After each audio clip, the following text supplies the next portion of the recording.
నమస్తే అండి. నమస్తే అండి. తెలంగాణ ఉద్యమకారుల శవాలని తొక్కుకుంటూ పైకొచ్చిన కేసీఆర్ బిడ్డ కేటీఆర్ బలుపు మాటలకి, నల్లమల్ల అడవుల్లో పులులు సింహాల మధ్యన తిరిగి కష్టపడి పైకొచ్చిన రేవంత్ రెడ్డి మాటలకి మధ్య తేడా మనం ఒకసారి విందామండి. దాని మీద మీ విశ్లేషణ కావాలి. అధ్యక్ష, మా నాన్నగారు చదివించారు. నేను రెండు మాస్టర్ డిగ్రీలు చేసిన. పూణేలో నేను మాస్టర్స్ చేసిన బయోటెక్నాలజీలో. తర్వాత న్యూయార్క్ ఎంబీఏ చదువుకున్నా. గుంటూరులో కూడా ఇంటర్మీడియట్ చదువుకున్నా. సరే, నేను అంతటా చదివినా. సరే, నేను చదువుకున్నా. సర్టిఫికెట్లు చూపెట్టే పరిస్థితి నాకు ఉంది. వాళ్ళు ఎక్కడ చదువుకున్నారో తెలియదు, ఏం చదువుకున్నారో తెలియదు. నేను మాత్రం చదువుకున్నా. ముఖ్యమంత్రి గారి గతం ఏందో నాకు తెలియదు. నల్లమల్ల అడవుల నుంచి వచ్చిన అధ్యక్ష, క్రూర మృగాల మధ్యలో పెరుగుకుంటూ వచ్చిన, తొక్కుకుంటూ వచ్చిన అధ్యక్ష, ఇక్కడికి ఉత్తగా రాలే. దిరిపోయే కౌంటర్ అండి ఆయన. పులుల నుంచి, సింహాల నుంచి, క్రూర మృగాల నుంచి ఎట్ట బయటపడాలనో తెలిసినోడిని అధ్యక్ష నేను. ఈయనేమో బలుపు మాటలు మా అయ్య అమెరికాలో చదివించి, గుంటూరు విజ్ఞానంలో చదివించాడు, కోట్ల రూపాయలు మాకు సొమ్ముంది, మేము చదువుకున్నాను, ఎంబీఏ చేశాను, డబుల్ పీజీలు చేశాను, మాస్టర్ డిగ్రీలు చేశాను, గొప్పలు చెప్పుకుంటున్నాడు ఈయన. ఆయనేమో నేను శాసన మండలి నుంచి వచ్చాను, జిల్లా పరిషత్ నుంచి వచ్చాను, శాసనసభ చూశాను, పార్లమెంట్ చూశాను, ఇవాళ ముఖ్యమంత్రిగా వచ్చాను, తొక్కుకుంటూ వచ్చాను నీలాంటి వాళ్ళందరినీ అని చెప్పి ఆయన దమ్ముగా సత్తాగా మాట్లాడుతున్న మాటలు ఏంటంటే రక్తం ఉప్పొంగిపోతుందండి. ఏం చెప్తారు రేవంత్ రెడ్డి గారి మాటలకి? సరే, మీరు చెప్పిన నుంచి వచ్చాను, శాసనసభ నుంచి వచ్చాను, తర్వాత లోక్సభ పోయినా, ఆ లైన్ లో మీరు చెప్పిన దాంట్లో ముందు జిల్లా పరిషత్ రావాలా, తర్వాత శాసన మండలి. అవును, Revanth Reddy from the roots వచ్చాడు. మీరు చెప్పిన దానికి నా విశ్లేషణ ఒక మాట చెప్తున్నా. తెలంగాణ, యావత్ తెలంగాణలో సాఫ్ట్వేర్ ఇంజనీర్లు, గొప్ప గొప్ప చదువులు చదువుకొని వివిధ ఉద్యోగాలు ఉండేవాళ్ళని ఎవరిని కదిలిచ్చినా కేటీఆర్, రేవంత్ వీళ్ళే కదా బాగా చదువుకునేవాళ్ళని చెప్తా ఉండేవాళ్ళు. వాళ్ళని అడిగితే కేటీఆర్ అంటే కేటీఆర్ బ్రో అంటారు, కానీ రేవంత్ అన్న అంటారు. హక్కుని చేర్చుకుంటారు సార్ రేవంత్ గారిని. వీళ్ళిద్దరి మధ్య విశ్లేషణ అంటే ఎమోషనల్ కంటెంట్. రేవంత్ గారు చెప్పిన దాంట్లో ఈయన మాస్టర్ డిగ్రీలు డబ్బులుండేవాడు, ఎవడైనా చదువుకోగలుగుతాడు, చదువు పెద్ద గొప్ప అని నేను అన్నాను. ఆ డబ్బులు ఎట్ట సంపాదించాడు కేటీఆర్కి తెలియదు కాదు. దొంగ పాస్పోర్ట్లు, దుబాయ్కి పంపించాలు, ఈ భాగవతం, అదంతా పెద్ద చరిత్ర చాలా ఉన్నాయి కేసీఆర్ పేరు. ఇంకేం ఏం చెప్తున్నాడు, చాలా చదువులు చదువుకున్నామని ఏదో డిగ్రీలు చెప్తున్నాడు. నీకంటే నువ్వు చెప్పేది ఏదైతే నిజాలని నువ్వు అనుకుంటున్నావో, మీ నాయన చెప్పేది కూడా నిజమే కదా. అయితే కేసీఆర్ ఏమన్నాడు, 80,000 పుస్తకాలు చదివినాను, కంఠస్థం చేశాను అన్నాడు. ఎవరైనా రికార్డు కొట్టగలిగేవాడు ఉంటే కూర్చొని పెట్టి అన్నం పెడతా ఉంటాను, 80,000 పుస్తకాలు చదవమని సార్ వాడు జీవిత టర్మ్. అబద్ధాలు. ఎమోషన్ టైంలో తెలంగాణ యొక్క యుద్ధం, అదొక రాష్ట్ర సాధన కొరకు యుద్ధం జరిగే సమయంలో ప్రతి మాట జనాలు నమ్మేశాడు, పిచ్చెక్కిచ్చేశాడు. ఒక అడాల్ఫ్ హిట్లర్ తర్వాత కేసీఆర్ అనే రేంజ్లో మాటలు అట్లే ఉంటాయి. వాస్తవంగా కేసీఆర్ గొప్ప నాయకుడు, నేను కాదనలా. ఈ కేటీఆర్ బ్రో, ఈ రేవంత్ అనే విధానం అయితే బాగలేదు. పులులు సింహాల మధ్య నుంచి వచ్చాడు రేవంత్ రెడ్డి. నేను చెప్తున్నా కదా, నీ అంత చదువుకోలేదు, నీ మాత్రం అమెరికా పోయి నేను బాత్రూమ్లు కడగలేదు, తండాల్లో నుంచి వచ్చానని చెప్తున్నాడు ఆయన. అడవుల్లో నుంచి, తండాల నుంచి వచ్చాను. టీఆర్ఎస్ లో కూడా ఉన్నాడు సార్, మీకు తెలుసు కదా. అది రేవంత్ రెడ్డి గారు టీఆర్ఎస్ లో కూడా ఉన్నారు. ఏది టీఆర్ఎస్ ఆఫీస్ దగ్గర ప్రతి ఒక్కటి మెలుకులు, ఎవరు ఏంది అని. రేవంత్ గారు ఏ పార్టీలో ఉన్నారో, ఎక్కడున్నారు అనేది కాదు, ఒకటే ఎమోషన్. రేవంత్ రెడ్డి ఒకటే ఎమోషన్. ఒక కేసీఆర్, ఒక రేవంత్ రెడ్డి, వీళ్ళిద్దరే మాస్ ఫిగర్స్ తెలంగాణలో. వాస్తవంగా కేటీఆర్ అనే ఆయన ఆ రీచ్లోకి రావాలంటే ఇంకొక 10-15 ఏళ్ళు తపస్సు చేయాలి. టైంతో ఆయన పోల్చుకొని అసెంబ్లీ సాక్షిగా మాదిరి అనేది బుద్ధి, ఈ 2 చెంపలు వాయి కొట్టేట్టుగా బుద్ధి వచ్చేట్టుగా చెప్పినాడు సార్. చెప్పాడు, అద్భుతంగా చెప్పినాడు. చెప్పేది కాదు, నరంలో ఉంటే. నేను ఇంకా రేవంత్ రెడ్డి గారి గురించి మాట్లాడాను కాబట్టి నేను పూసుకొని చెప్తున్నా. ఆయనది నరాన పొగరు ఉన్నది రేవంత్ రెడ్డి గారికి, నరాన పొగరు. ఒక్క మాట అంటే ఉపేక్షించే సమస్య లేదు. ఏ సీఎంని సార్, నువ్వు ఏ సీఎంనైనా తీసుకో దేశంలో, రేవంత్ రెడ్డితో ఆ రీచ్కి రాలేరు. పొగరు వరకు అభివృద్ధిలో ఇంకోటి టర్మ్స్ వేరే ఉండొచ్చు కాక, పొగరు వరకు, ఆ నిజాయితీ వరకు రేవంత్ రెడ్డిని ఎవడు రీచ్ కాలేడు. ఆ అవతలోడు ఎంత తోడైనా సరే.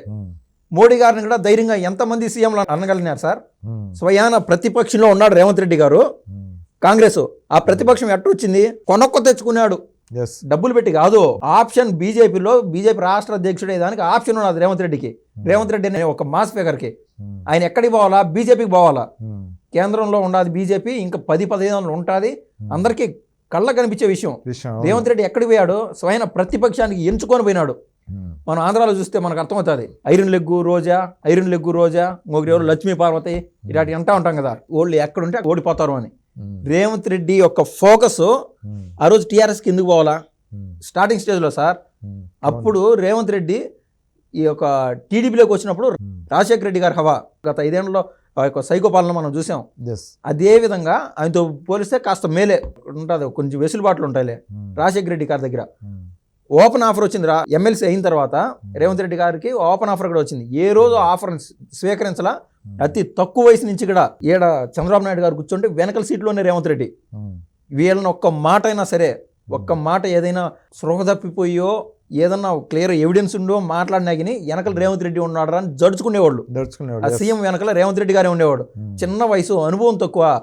అంత ఆ రోజు నుంచి చంద్రబాబు నాయుడు గారు చెయ్యి పట్టుకొని ఒక బిడ్డ కూడా ఆ మాదిరి చేసినోడేమో కానీ రేవంత్ రెడ్డి గారిని అంత నమ్మినాడు ఆ రోజు నుంచి ఈ రోజు వరకు. అదంతా ఎట్లా వస్తుంది? చంద్రబాబు నాయుడు కొనగలిగే అంత సీన్ ఉన్నదా రేవంత్ రెడ్డి గారికి? కొనితే రావు సార్, కొన్ని బై ఇన్బిల్ట్ వస్తాయి. అదొక ప్రూవ్ చేసుకునే విధానం ఉంటుంది. Self made leader sir Revanth Reddy, self made leader. సరే, ప్రతిపక్షం లేకొచ్చి కాంగ్రెస్లో వచ్చి జాయిన్ అయినాడు. బీజేపీ ఆప్షన్ అక్కడ. ప్రతిపక్షం ఎన్నాళ్ళు ఉంటుందో, గెలుస్తామో ఓడిపోతామో తెలీదు. ఒక కాంగ్రెస్ అంతా ఖాళీ అయిపోయింది, ఖాళీ అయిపోయింది అప్పుడు, ఖాళీ అయిపోయింది. అయినా అదేదో అంటారు సార్ కదా, మొక్కుమని ధైర్యం ప్రదర్శించి ఎక్కడికక్కడ కాంగ్రెస్లో అందరూ సీఎంలే. అట్లాంటిది అందరినీ మెప్పించి ఆఖరి రోజు కూడా నవ్వుతూ చిరునవ్వుతో కూడా నాకు పిసిసి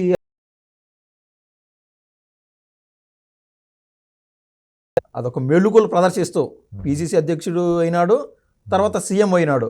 సీఎం అయిన అదే ధైర్యం ప్రభుత్వంలో లేనప్పుడు కూడా, ప్రతిపక్షంలో ఉన్నప్పుడు అదే ధైర్యం. ప్రతిపక్షంలో ఉండి కాంగ్రెస్ గుడ్డు సున్నాలో కనిపిస్తుంది తెలంగాణలో. అట్లాంటప్పుడు మోడీ అనే పేరుని ఎత్తుకోవడానికి ఎవరికి ధైర్యం లేదు. అందరూ ఖాళీ అయిపోయి బీజేపీకి పెరుగుతున్న వాళ్ళే ఇట్లా జడ్చుకొని బీజేపీని పెద్దదాన్ని చేసేశారు తెలంగాణలో వాస్తవంగా. అట్లాంటి టైంలో కూడా మోడీ అనే పేరు ఎత్తుకొని వాళ్ళు ఏం తప్పులు చేస్తున్నారు, పలానా విషయాన్ని అని సబ్జెక్ట్ డివియేషన్ కావచ్చు, వీళ్ళిద్దరిపైన క్యాలిక్యులేషన్. కాబట్టి మోడీ గారి పేరు ఎత్తి నేను అంటున్నాను. ఇవాళ బీజేపీ వాళ్ళు కావచ్చు, యావత్ తెలుగు ప్రజలు కూడా చిన్న రోమర్ ఒకటి పెట్టున్నారు. రేవంత్ రెడ్డి గారు బీజేపీకి పోతాడంట, బీజేపీకి పాడు తెలుసు అంటే బీజేపీ వాళ్ళు కూడా మా రేవంతో అనుకుంటున్నారు, టీడీపీ వాళ్ళు మా రేవంతో అనుకుంటున్నారు. దట్స్ ద అదొక సార్ నాకు పదాలు రావట్లేదు. ఒకప్పుడు కేసీఆర్ కేటీఆర్ కూడా ఎంత బలుపు మాటలు మాట్లాడేవాళ్ళు అంటే, రేవంత్ ఆడ ఎప్పటికైనా మా పార్టీ కింద చేరాల్సిందే, మా చెప్పు కింద పడి ఉండాల్సిందే అని చెప్పి అనేవాళ్ళు. మళ్ళీ మిస్టేక్ సార్. ఏ రోజు రేవంత్ అనే పేరు ఎత్తలా సార్ వాళ్ళు, రేవంత్ అనే పేరే ఎత్తలా వాళ్ళు, ఆ బలుపులో ఉన్నారు వాళ్ళు.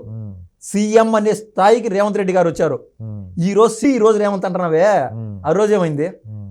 రేవంత్ అనే పేరు ఎత్తడానికి వాళ్ళకు అంత అసహ్యంగా ఫీల్ అయ్యేవాళ్ళు. ఈ రోజు అటువంటి నోళ్ళ దగ్గర దండాలు పెట్టించుకోవడము, రోజుకు 100 సార్లు నామస్మరణ చేపిస్తున్నాడు. కూడా కాదు, ఒక్క మాటలో చెప్పాలంటే తొక్క తీస్తున్నాడు, తొక్కి నార తీస్తున్నాడు. కేటీఆర్కి, కేసీఆర్కి, హరీష్ రావుకి, కవితకి నిద్ర పట్టకుండా చేస్తున్నాడు. పోరాట స్ఫూర్తి ఎవరి దగ్గర నుంచి అయినా స్వీకరించాలంటే అక్షరాల రేవంత్ రెడ్డి గారి నుంచి స్వీకరించాల. వాట్సాప్లో డీపీలో లేకుంటే ఫోన్కి స్క్రీన్ సేవర్లో అవి పెట్టుకోవాలా రేవంత్ రెడ్డి గారి పైన. ఏది నేను ఎప్పుడన్నా లోలో ఉండానో, ఎట్ట బతకాలో అర్థం కావట్లేరా అనే వాడికి రేవంత్ రెడ్డి గారిని చూస్తే అదొక ధైర్యం తీసుకోవాలి, స్ఫూర్తి. మాది డౌన్లోడ్ ఉన్నప్పుడు సార్ ఎవడైనా ఒక మాట అంటే పడతా ఉండాలా, బాధాకరంగా ఉంటుంది. అట్టప్పుడు రేవంత్ రెడ్డి నేను లోలో ఉన్నా కానీ నేనే అని పొగరుగా బిహేవ్ చేసేదానికి రేవంత్ రెడ్డి ఒక స్ఫూర్తి. ఓకే అన్న, చాలా మంచి విషయాలు మాట్లాడుకున్నాం. థ్యాంక్ యూ, ధన్యవాదాలండి.